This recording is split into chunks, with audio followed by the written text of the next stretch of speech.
à tous et merci d'être avec nous encore aujourd'hui. Au sommaire cette semaine, nous partons en région Poitou-Charentes. Les organisations syndicales se sont regroupées pour faire bénéficier les salariés d'avantages sociaux.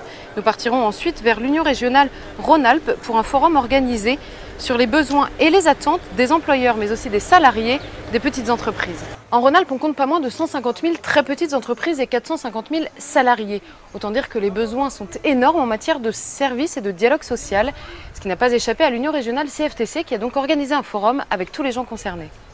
L'Union régionale Rhône-Alpes l'a bien compris, les attentes en matière de dialogue social dans les petites entreprises sont énormes. La particularité de ces entreprises, c'est leur dimension quasi familiale, d'où la nécessité d'instaurer un climat de confiance, une valeur très CFTC. La TPE, c'est très familial, et en tous les cas, même si c'est pas familial au temps strict du terme, ça l'est par son ambiance. Parce qu'autrement, aujourd'hui, un patron de TPE qui n'a pas de bon rapport avec son personnel, vous savez qu'ils sont moins de 10, ça serait quand même formidable, mais il ne peut pas avancer. L'objectif, c'est d'être à l'écoute des salariés comme des chefs des petites entreprises.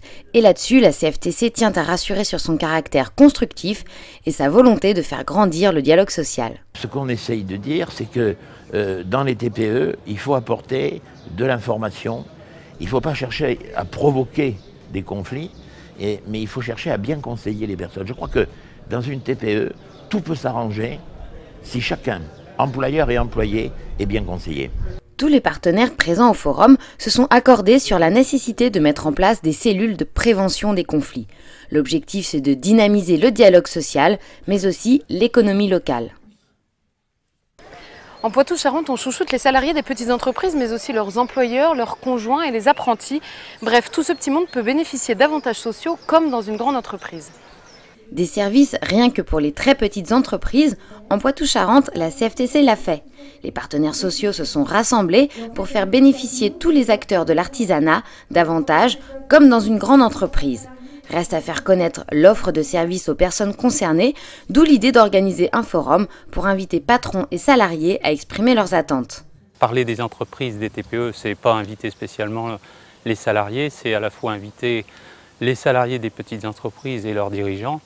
Le contexte n'est pas du tout le même que dans les grosses entreprises, il faut savoir échanger et c'est la raison pour laquelle nous présentons cette offre de service. Une offre de service qui a déjà porté ses fruits parce qu'aujourd'hui les employeurs présents ont témoigné favorablement vers l'organisation CFTC, ce qu'elle a pu leur apporter, une économie financière pour leur entreprise, un gain de temps et donc tout était bénéfique pour eux. L'occasion de présenter l'offre de service Vivarti, un passeport pour bénéficier de services avantageux.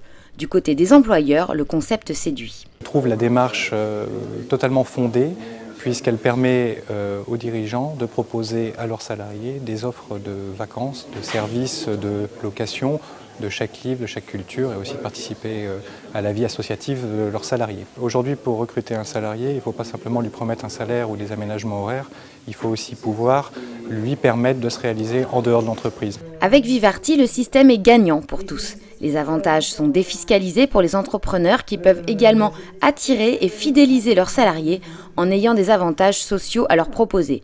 Et pour les salariés, ils bénéficient d'avantages comme s'ils étaient dans une grande entreprise. Et avant de refermer ce journal, l'actualité du mouvement En Bref, direction Rouen, pour la visite de l'Institut des formations en alternance. Un CFA où l'on propose également une formation pour remédier aux problèmes de reprise des entreprises de l'artisanat. En effet, nombre d'entre elles pourraient fermer, faute de repreneurs après le départ en retraite du patron. Un sujet auquel la CFTC est particulièrement sensible. Le message que je veux faire passer, c'est que c'est extrêmement important l'éducation de nos jeunes et de nos moins jeunes, puisqu'on a aussi des demandeurs d'emploi, et que c'est tous ensemble qu'on peut y arriver, c'est pas tout seul. Et qu'il faut peut-être se reposer des questions et plutôt que de toujours empiler des systèmes, essayer ensemble de bâtir quelque chose qui soit cohérent. Et quand c'est ensemble, c'est avec les entreprises, c'est avec les institutions, avec ceux dont c'est le métier aussi de former. Voilà, c'est la fin de ce numéro. Je vous remercie de l'avoir suivi et quant à moi, je vous retrouve la semaine prochaine.